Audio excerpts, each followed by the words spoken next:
Muito bem, irmãos, é bom estarmos de novo na casa do Senhor e podermos meditar na sua palavra. Nós estamos estudando à tarde a Epístola aos Hebreus. Epístola aos Hebreus. E aí, os irmãos podem abrir a sua Bíblia para Hebreus, o capítulo 13. Hebreus, o capítulo 13. Nós estamos aí no versículo agora, no versículo 18. Versículo 18 e versículo 19. Epístola aos Hebreus, o capítulo 13. E esses dois versículos, já estamos no finalzinho, né? No último capítulo. Vamos acompanhar aí a leitura, que é o versículo 18 e 19. Nos diz assim a palavra do Senhor: Orai por nós, pois estamos persuadidos de termos boa consciência, desejando em todas as coisas viver condignamente. Rogo-vos com muito empenho que assim façais, a fim de que eu vos seja restituído mais depressa. Vamos orar. Senhor, muito obrigado pela leitura da Tua palavra e obrigado, Senhor, porque Tu tens sido bom para conosco. Que o Senhor possa nos dirigir em toda a verdade agora, falando aos nossos corações através destes versículos. É o que nós te pedimos, agradecidos no nome de Jesus. Amém.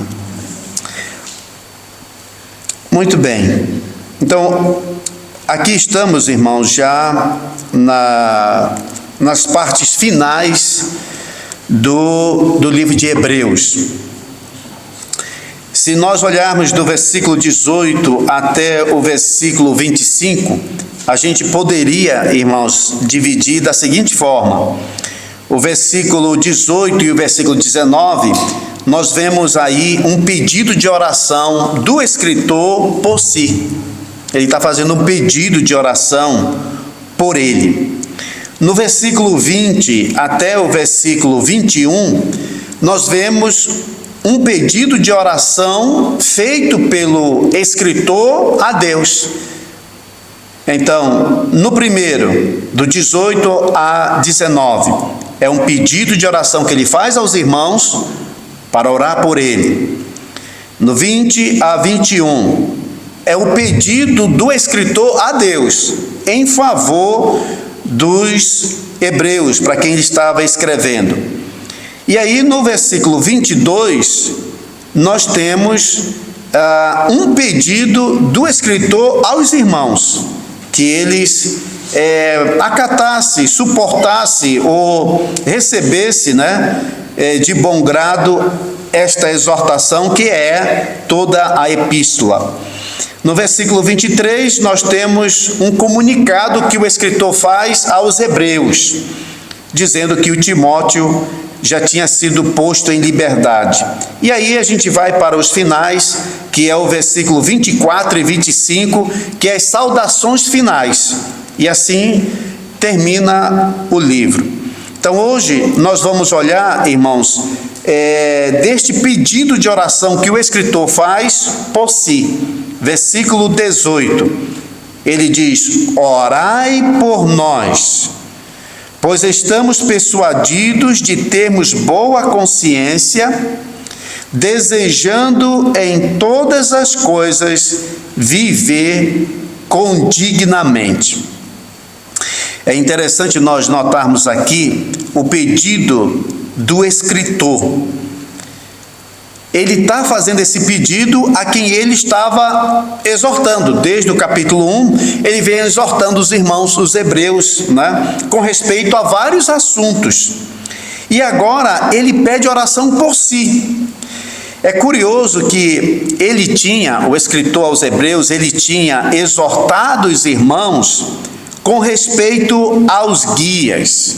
Os irmãos estão lembrados? No versículo 7 e 17, ele faz exortação aos irmãos com respeito aos guias. E é interessante como ele fala bastante a respeito dos guias aqui nessa epístola. Mas dê uma olhada lá no Hebreus 13, versículo 7. Olha o pedido que ele tinha feito. Lembrai-vos dos vossos guias, e esses guias nós aprendemos que são os bispos, os presbíteros, os pastores. Então ele disse: lembrai-vos dos vossos guias. Aí ele fala dos guias passados e dos guias presentes. Dos guias passados, lembre deles. Aí ele especifica quem são esses líderes. Ele diz: os quais vos pregaram a palavra de Deus. Então, uma exortação aqui para eu me lembrar de quem? Dos meus guias. Os guias que eu tive no passado. Muitos desses guias já morreram, já estão com Cristo. Outros guias ainda estão vivos, mas só que já não estão mais comigo. Foram guias que eu já tive no passado. O que é que eu tenho que fazer? Eu tenho que lembrar destes guias. Lembrar do que especificamente? Lembrar do que eles pregaram para mim. O que eles pregaram para mim? A palavra de Deus. Não é? E o que mais eu tenho que fazer?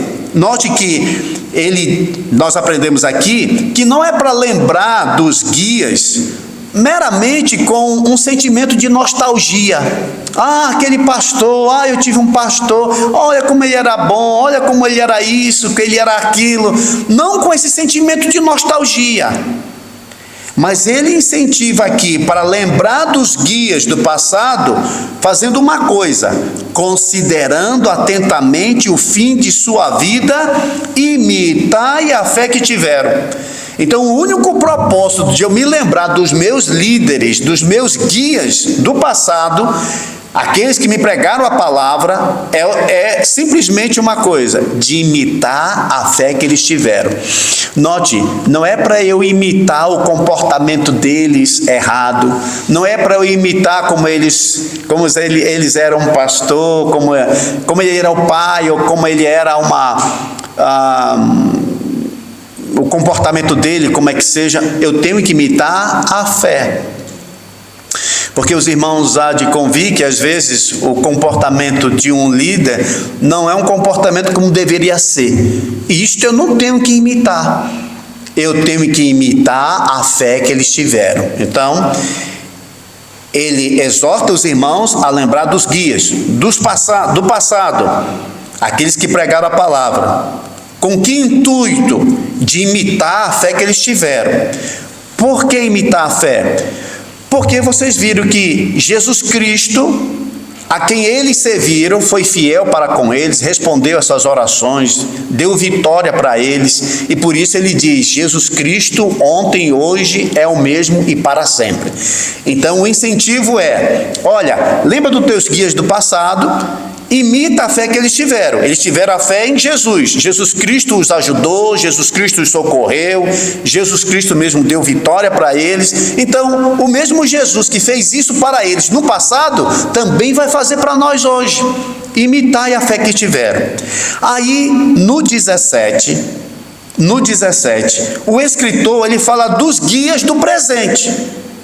Então, olha que coisa interessante. O que é que eu tenho que fazer com aqueles guias que foram do passado? Eu tenho que lembrar deles e imitar a fé que eles tiveram. Lembrar no sentido de imitar a fé. Os líderes do presente, versículo 17. Obedecei aos vossos guias. E nós vimos, irmãos, aqui, que essa palavra obedecer é a mesma que ele usa, por exemplo: filhos, obedecei os vossos pais. Interessante, é dito para os irmãos: obedecei os vossos guias. E a gente vê que desde aquela época, o inimigo, ele mesmo usa tanto filhos para se rebelar contra pai, como membros para se rebelar contra pastor. Por isso ele diz: filhos, obedecei os vossos guias. Filhos, obedecei vossos pais. Irmãos, obedecei os vossos guias.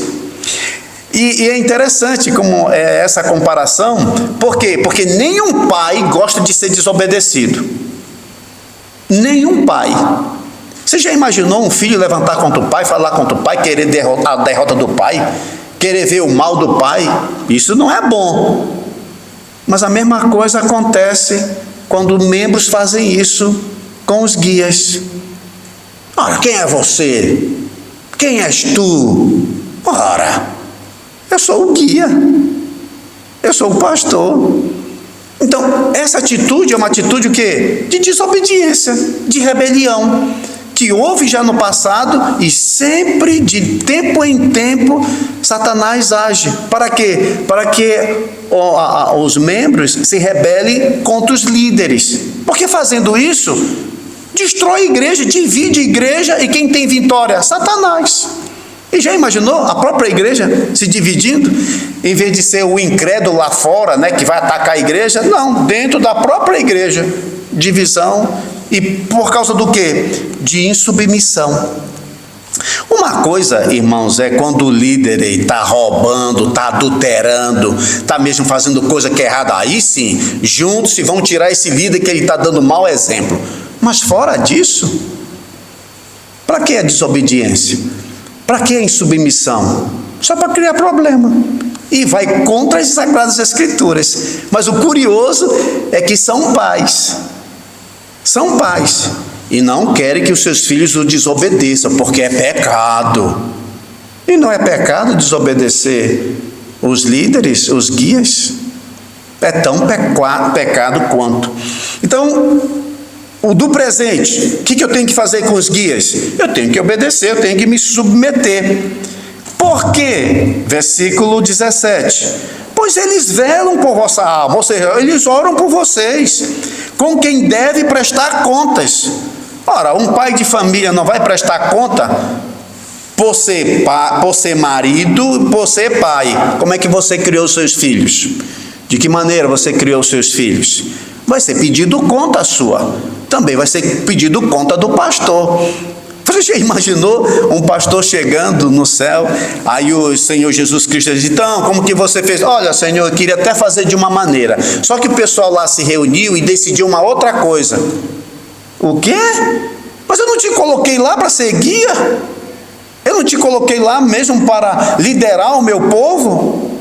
Fazer como Saul. Lembra de Saul? Quando Samuel disse para ele ir e fazer o sacrifício para a batalha, mas que esperasse ele, porque o Samuel ia chegar para fazer o sacrifício, né? Aí vai para lá, mata tudo, não deixa sobrar nada.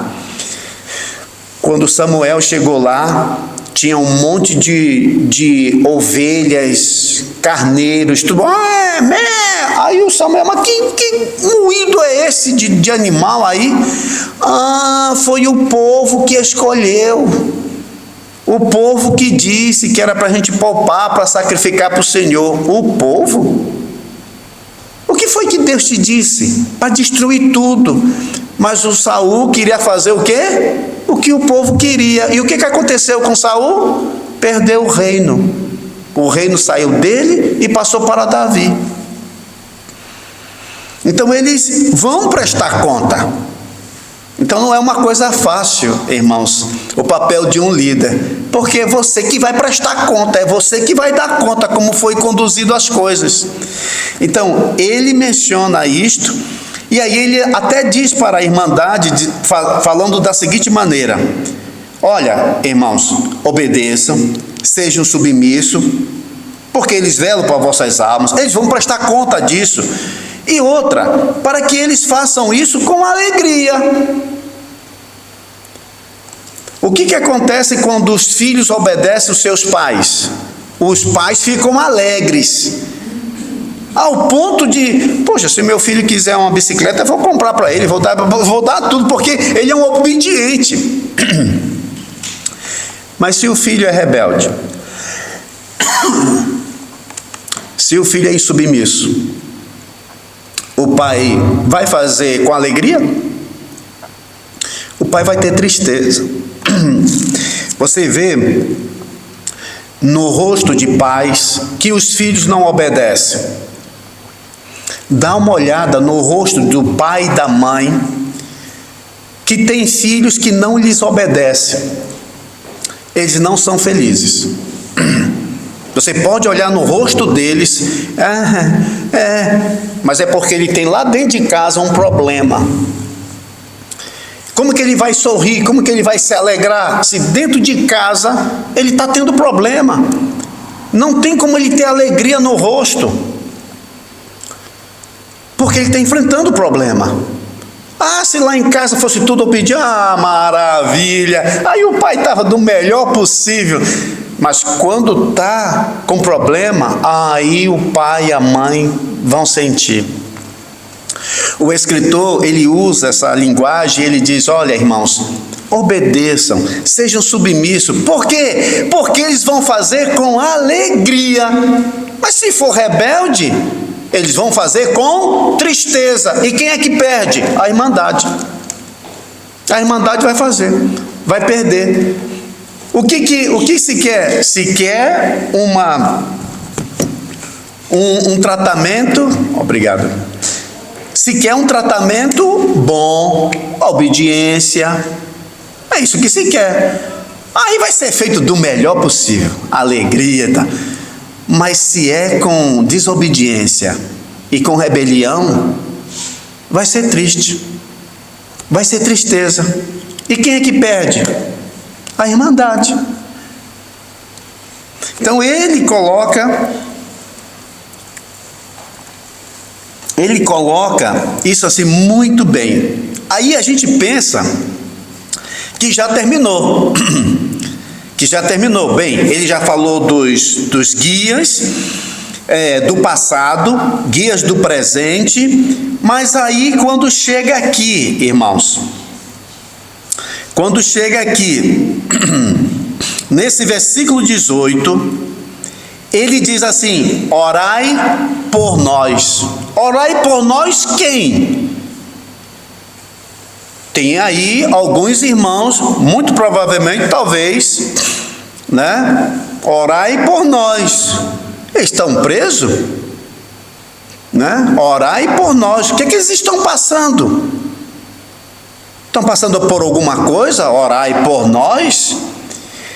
Quem era o escritor aos Hebreus? Era um guia. Ele também era um líder, se calhar um pastor, porque ele está fazendo isso, ele está escrevendo. Nós não sabemos se foi Paulo que escreveu. Alguns dizem que talvez foi ele, né? Até escritores do passado dizem assim, Paulo quando escreveu aos Hebreus, embora que não tenha escritor, o nome do escritor aqui, mas pela característica assim. Mas é claro, o Paulo ele disse assim, é assim que eu me identifico em todas as minhas epístolas, eu assino Paulo. Em Hebreus não está assinado Paulo. É por isso que a gente não diz assim que é Paulo ou que foi Paulo.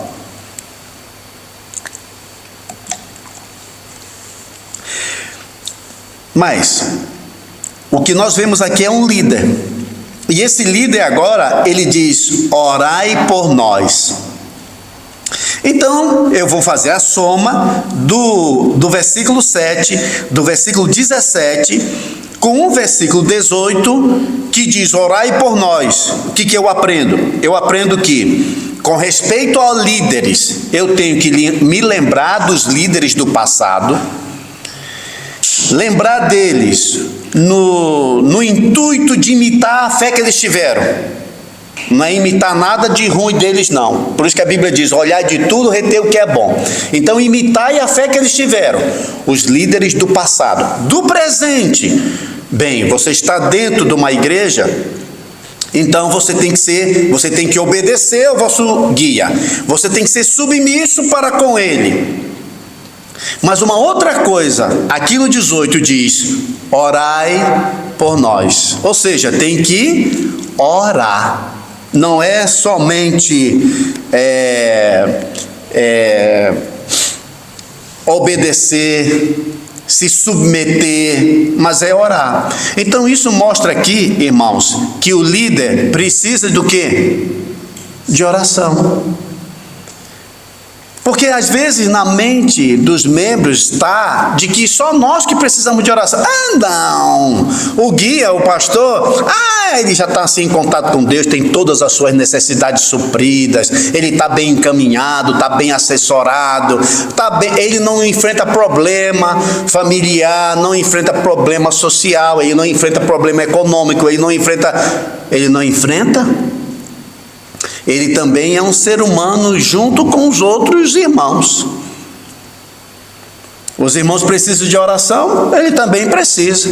Os irmãos têm problema, ele também tem. E no caso deste aqui, ele tinha um problema. Tinha aqui um problema. Orai por nós. A gente vê Paulo pedindo oração, né? Lá em 1 Tessalonicenses 5, 25, Paulo diz: irmãos, orai por nós. Lá em 2 Tessalonicenses 3, 1, o apóstolo Paulo diz: finalmente, irmãos, orai por nós. E assim, agora, esse escritor está pedindo oração por si. Irmãos, olhando aqui o que ele escreve, a gente olha, por exemplo, para aquelas pessoas, para aqueles crentes que não gostam de se congregar. Interessante, esta exortação aqui, ela não abarca o desigrejado. Essa exortação, ela não abarca o desigrejado. O desigrejado é aquela pessoa que eu não vou mais em igreja nenhuma. Há muita hipocrisia, há muita falsidade, há muito isto, há muito aquilo. Eu agora só sirvo a Deus. Eu sigo o Senhor Jesus Cristo na minha casa. Eu abro a minha Bíblia, eu leio a Bíblia, eu faço as minhas orações. E as pessoas acham que estão servindo a Deus, mas não estão. Sabe por que não estão? Porque a igreja foi algo instituída pelo Senhor Jesus Cristo, e você pode ver que os livros no Novo Testamento estão visando um crente que se congrega. Ele não está visando um crente que vive fora da igreja, ele está visando sempre um crente que se congrega. É claro que no passado teve aqueles que não queriam se congregar, mas o Hebreus mesmo ele diz, 10, 25, irmãos, não deixemos de nos congregar. Agora me diga uma coisa, como é que uma pessoa que diz que lê a Bíblia, ora em casa, está seguindo a Jesus? Diga-me lá, você acha que uma pessoa dessa está seguindo a Jesus? Não, eu estou seguindo a Jesus. Tá, não, porque nesse versículo você está desobedecendo. Não deixei de vos congregar. E a pessoa por si deixa. Ele deixa de se congregar, ele não vai se congregar, é contra. Aí imagine, nesta exortação que ele está dando a respeito dos líderes, como é que ficam os desigrejados? Irmãos, obedeceis vossos guias. Aí ele, quem é meu guia? Ele está sozinho na casa dele, ele lê a Bíblia dele, ele ora. Quem é o guia dele? Ninguém. Sejam submissos a eles. Submissos a quem? Eles não se congregam, eles não são membros em uma igreja. Orai por nós, ele vai orar para que líder? Ele não tem líder nenhum, ele não tem guia nenhum. Os irmãos estão vendo? Então esse Hebreus, quando um desigrejado vai ler, não é para ele, porque essa epístola é para os congregados, é para alguém que se congrega. Agora, o que acontece é que são pessoas que não querem obedecer a ninguém e nem querem ser submisso a alguém, porque quando você se congrega, automaticamente isso vai encaixar e dizer, obedecei vossos guias. Você vai ter que obedecer. Seja submisso aos vossos guias. Você vai ter que se submeter. Qual é a outra maneira que tem? De você não se congregar. Pronto, aí você não deve obediência a ninguém e submissão a ninguém. Mas é bíblico isso? Não. Isso não é bíblico. Então isso aqui não é para desigrejado. Isso daqui é para congregados. Isso aqui é para pessoas que se congregam, que vão para a igreja, que vão fazer o que Jesus Cristo manda, não parte do que ele manda. Jesus Cristo disse para os fariseus e escribas: olha, vocês fazem isto, que está certo. Vocês dão o dízimo das suas plantas, essas coisas todinhas, está correto. Mas não esquecer a misericórdia, não esquecer a justiça. Então, devias fazer aquelas coisas sem esquecer dessas. Então, o que acontece é, as pessoas querem cumprir uma parte, mas não querem cumprir a outra. Então, note lá, ele pede oração. E aí, ele diz aqui, orai por nós, versículo 18. Pois estamos persuadidos. Essa palavra persuadido significa convictos. Estamos convictos. Estamos certos, temos certeza de quê? De termos boa consciência. Então aqui ele está fazendo uma defesa e ele está fazendo o pedido dos irmãos. Irmãos, ore por nós, porque nós estamos convictos que temos boa consciência. Então imagine uma pessoa presa. O que você vai pensar de alguém que está preso? Ele, se calhar, fez alguma coisa errada. Ele, se calhar, se portou errado. Por isso, ele deve estar sofrendo essas coisas aí. Mas o escritor está dizendo aqui, irmãos, olha, o que nós estamos passando, a nossa cabeça, a nossa mente não nos acusa.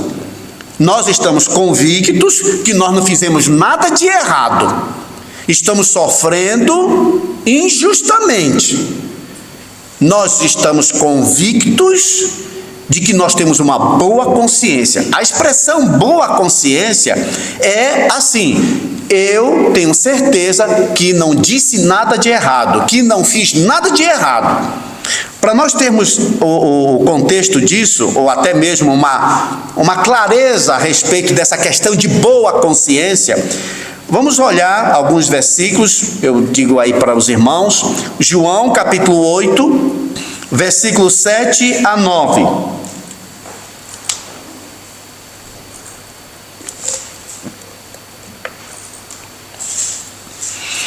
João capítulo 8, versículos 7 a 9.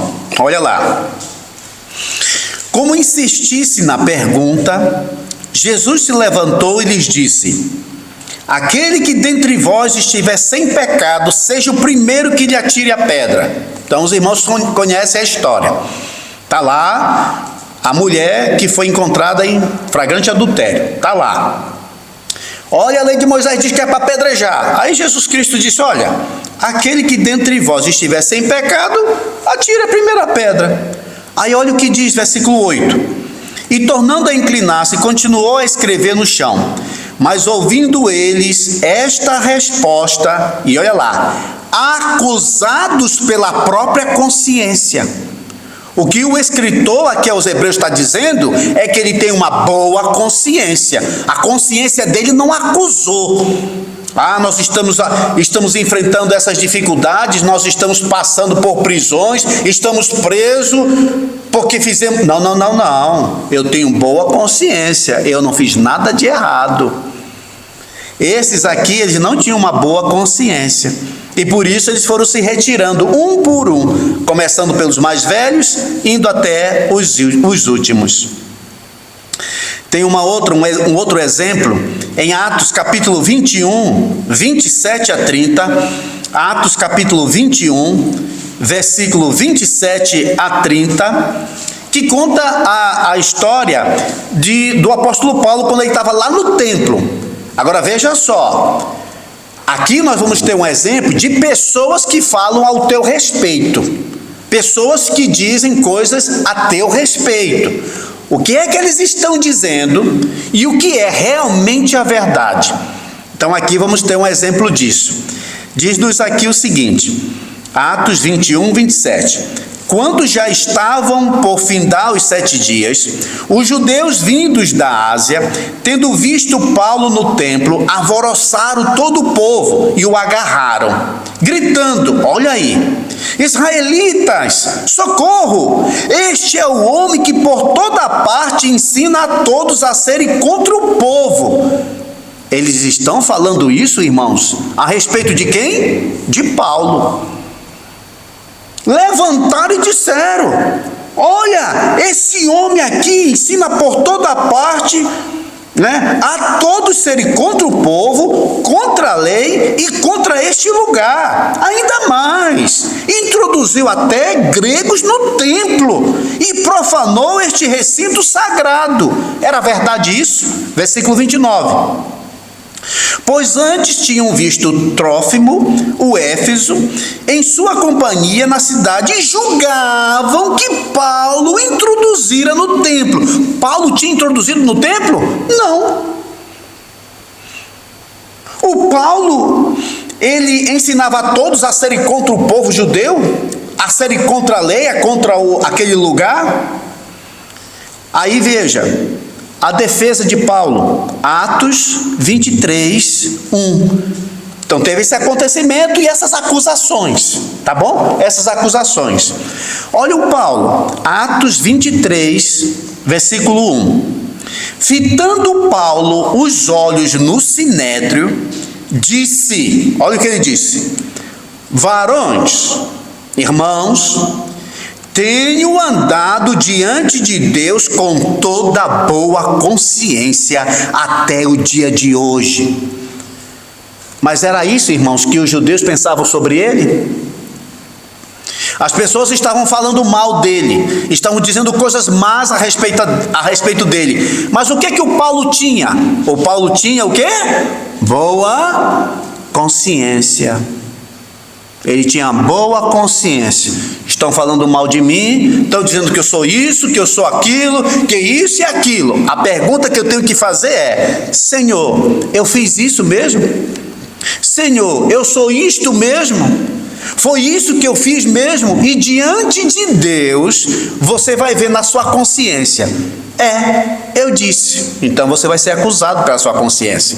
Mas se na sua consciência está, não, eu não disse isso. Não, eu não fiz isso. Não, isso não é dessa maneira. Eu tenho uma boa consciência. É isso, irmãos, que é importante. Porque nós podemos ser acusados de muita coisa. Eu tenho que ver, eu sou isto mesmo? Eu fiz isto mesmo?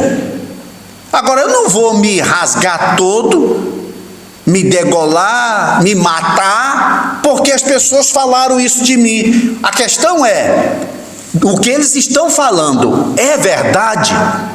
Se não é verdade, para que eu vou ficar chorando? Se não é verdade, para que eu vou me martirizar? Se não é verdade, para que eu vou ficar perturbado? Pode falar à vontade. Eu tenho o quê? Boa consciência. Isso aqui que é bom, irmãos. É ter boa consciência. Uma outra passagem que nós temos quando o apóstolo Paulo está se defendendo, ainda sobre essas acusações, lá em Atos 24, o versículo 14, Atos 24, versículo 14.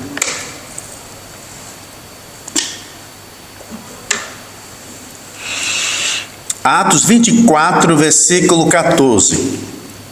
O Paulo diz assim: porém confesso-te que segundo o caminho a que chamam seita, assim eu sirvo ao Deus de nossos pais, acreditando em todas as coisas que estejam de acordo com a lei e nos escritos dos profetas, tendo esperança em Deus, como também estes a têm, de que haverá ressurreição tanto de justos como de injustos. 16.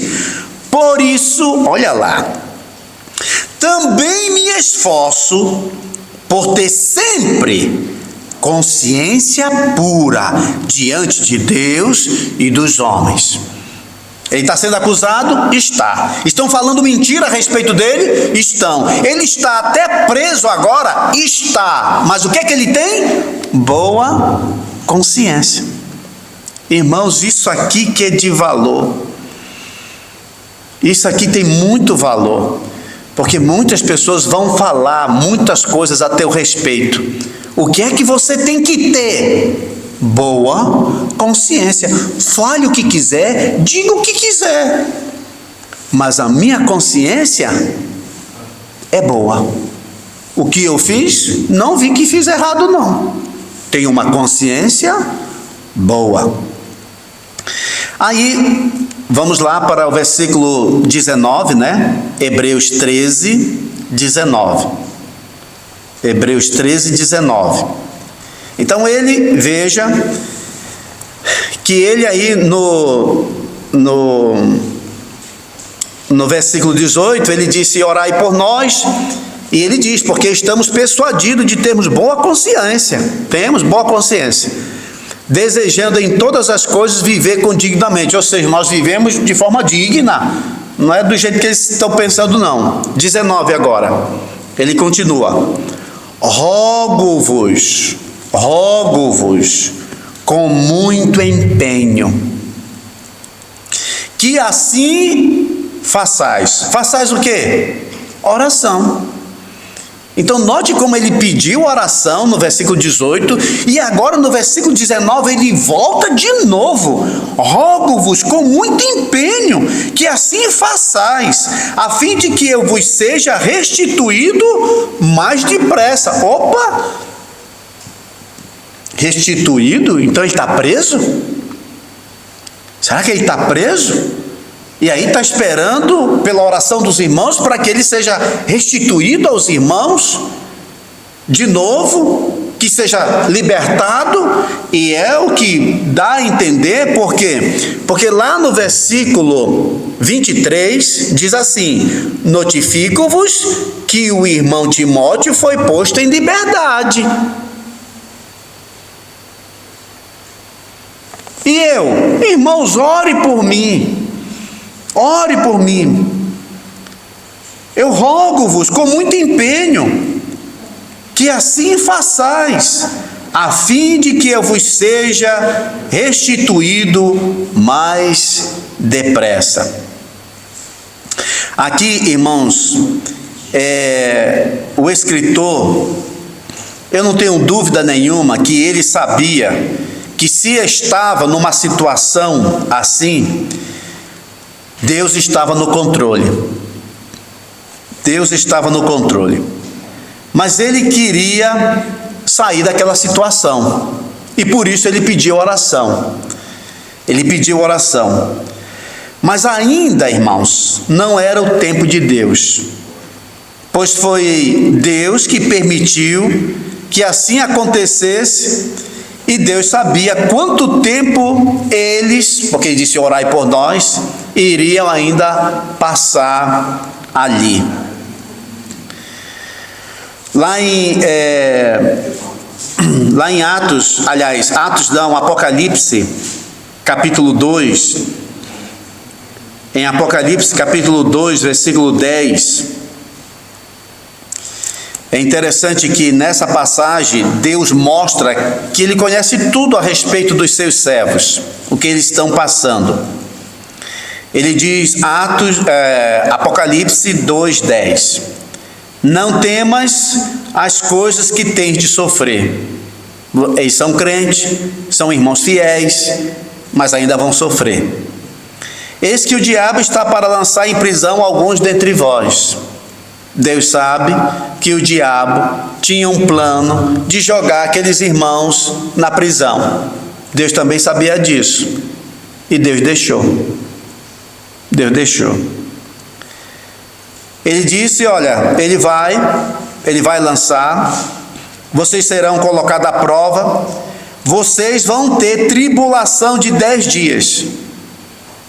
Então Deus sabe o que vai acontecer no futuro. Deus sabe por quanto tempo isso vai acontecer.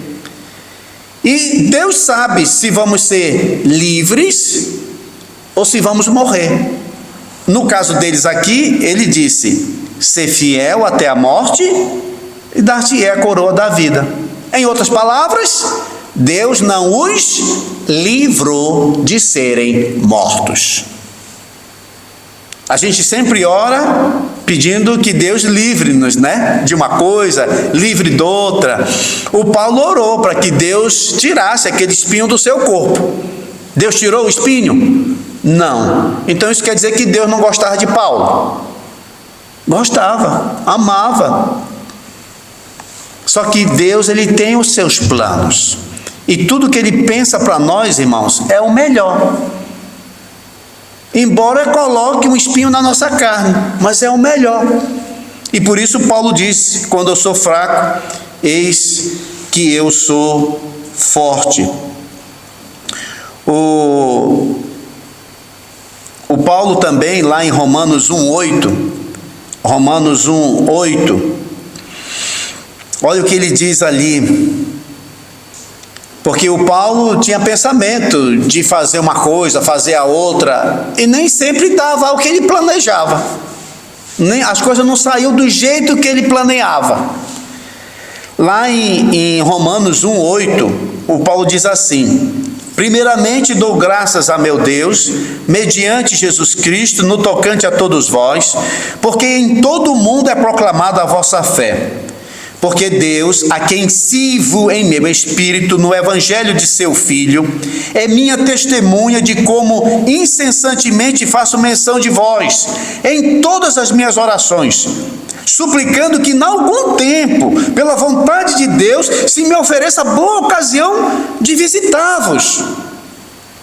Porque muito desejo ver-vos, a fim de repartir convosco algum dom espiritual para que sejais confirmado. Isto é, para que em vossa companhia, reciprocamente, nos confortemos por intermédio da fé mútua, vossa e minha. 13. Porque não quero, irmãos, que ignoreis que muitas vezes me propus de ter convosco, no que tenho sido até agora impedido.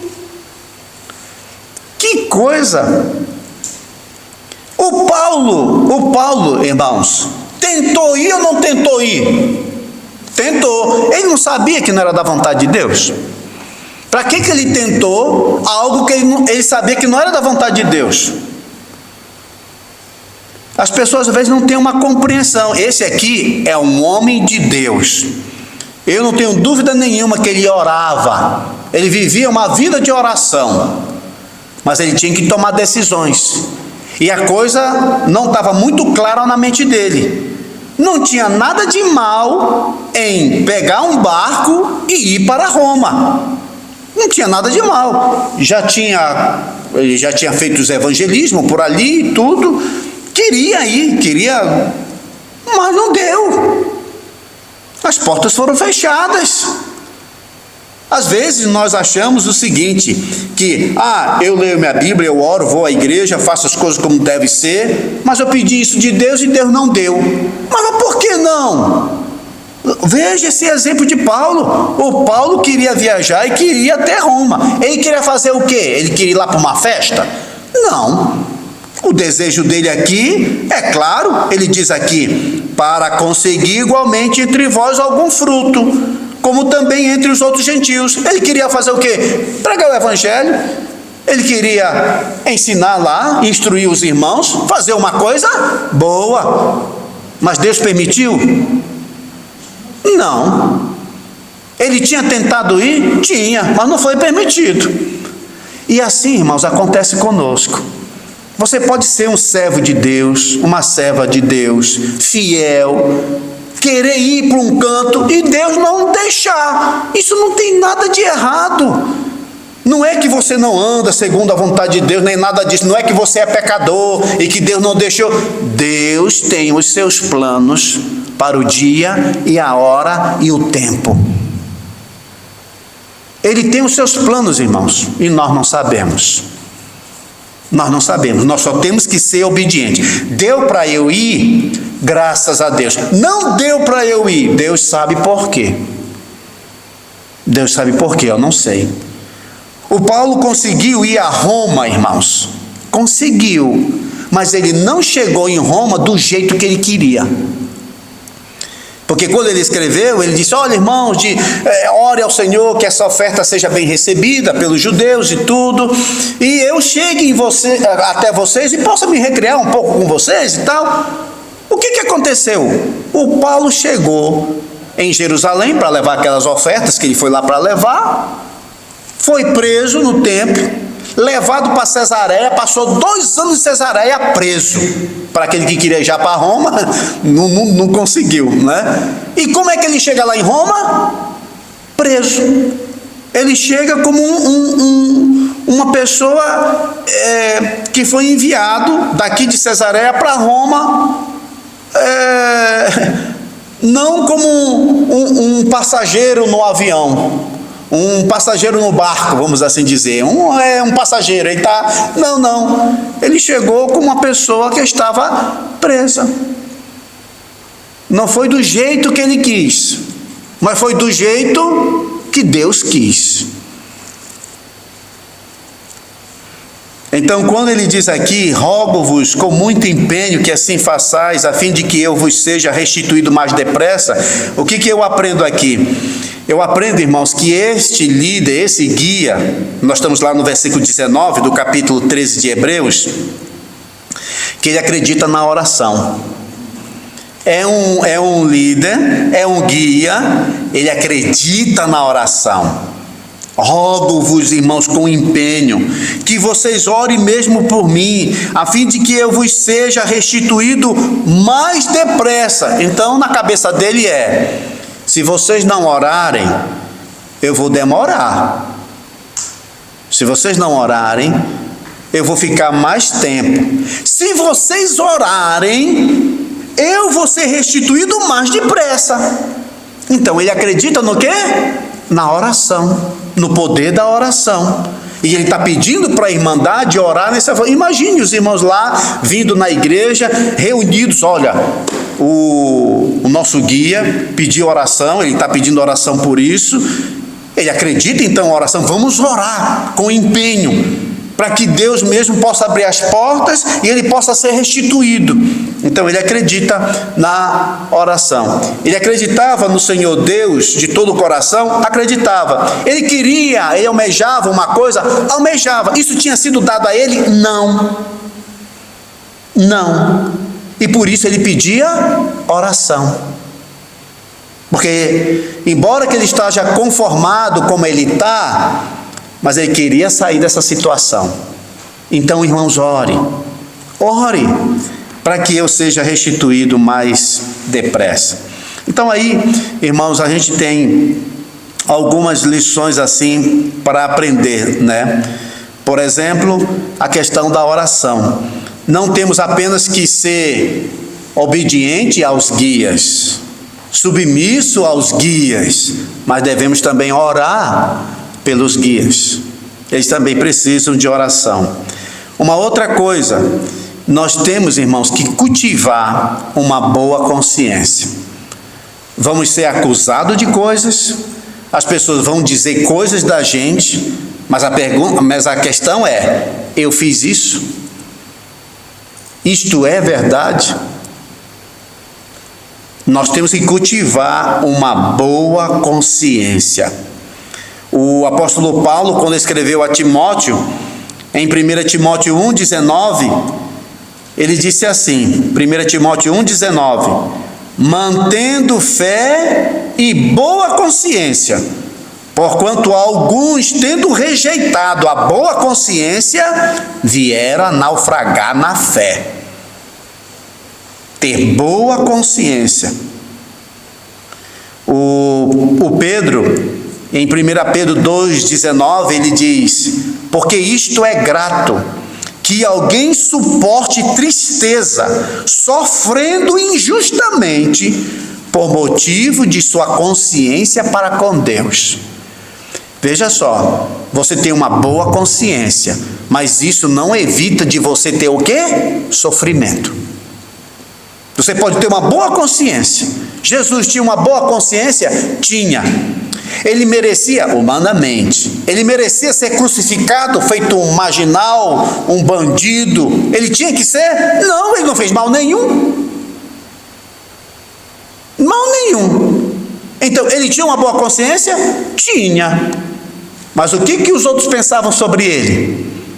Crucifica-o, crucifica-o, esse homem não deve continuar a viver, ele blasfemou, ele fez isso, ele fez aquilo. Isso tudo era verdade a respeito de Jesus? Não. Então veja só, ter boa consciência, irmãos, não quer dizer que você não vai sofrer nesse mundo.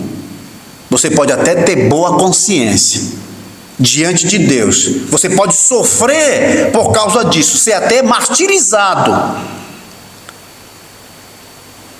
mas isso não quer dizer que a tua vida vai ser fácil.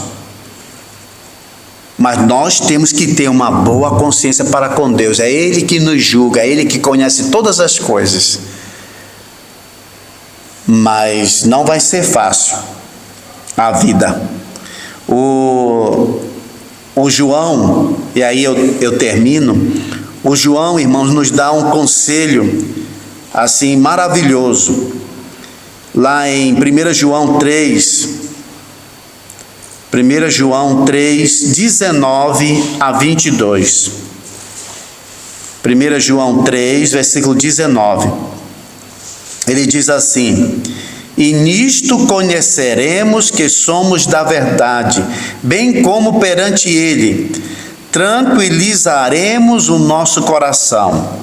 Aí ele diz: pois se o nosso coração não nos acusar, certamente Deus é maior do que o nosso coração e conhece todas as coisas. Amados, se o coração não nos acusar, temos confiança diante de Deus. Lembra quando Jesus Cristo disse: quem não tiver pecado, atire a primeira pedra. Aquelas pessoas eram mesmo ímpias, eram más? Eram. Mas olha que eles foram acusados pela sua consciência. E eles saíram. Cada um saiu acusado pela consciência. Eu tenho que ser sincero e você tem que ser sincero. A tua consciência te acusa? Ou a tua consciência te inocenta? O que estão dizendo ao teu respeito é verdade? Seja sincero. Como é que está a tua consciência? Você é culpado mesmo? O que eles dizem que você fez ou que você é verdade? A tua consciência, o teu coração lá dentro vai dizer: é verdade. Mas irmãos, se o coração não nos acusar, nós temos confiança diante de Deus e pode dizer o que disser ao teu respeito. Durma bem.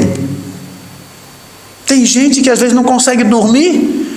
Eles disseram isso, disseram aquilo, eles falaram que eu sou isso, eles falaram que eu sou aquilo. A pergunta é verdade? Você é isto? Se é isto, te endireita. Se é isto, te conserta. Se é isto, pede perdão a Deus e muda esse caminho. Mas se não é verdade, dorme em paz, criatura. Durma em paz. Sabe por quê? Porque você não pode impedir que as pessoas pensem mal de você. Satanás sempre vai estar para te acusar. Ele é o acusador. Você é isso, você é isso, você é isso, você é isso, e você é isso, e você é isso, e você é isso. Vá para a sua caminha e diga: Senhor, eu sou isso mesmo? Meu coração, como é que está meu coração? Isso está certo mesmo? Não, eu não fiz. Durma em paz. É a melhor coisa, irmãos. O melhor remédio para um sono tranquilo é uma consciência boa. Eu não fiz. Eu não sou culpado. Vou dormir aqui. Eu sei que estão pensando mal de mim. Eu sou o pior possível. Mas eu durmo em paz. Eu durmo tranquilo. Porque o coração não me acusa. Que nós possamos, irmãos, ter essa atitude, né? Como ele assim tem aqui. E também pedir oração. Até um líder pediu oração, porque todos nós precisamos de oração. Vamos orar. Senhor nosso Deus, obrigado pela Tua palavra, sempre viva e eficaz, que nos ensina, Senhor, lições preciosas, como de pedir oração e também, Senhor, de ter uma boa consciência, porque sabemos que o acusador sempre vai estar para denegrir a nossa imagem, falar mal da gente. Mas, ó Pai, nos ajuda a ter uma boa consciência. Saber, Senhor, que estamos andando retos diante de Ti.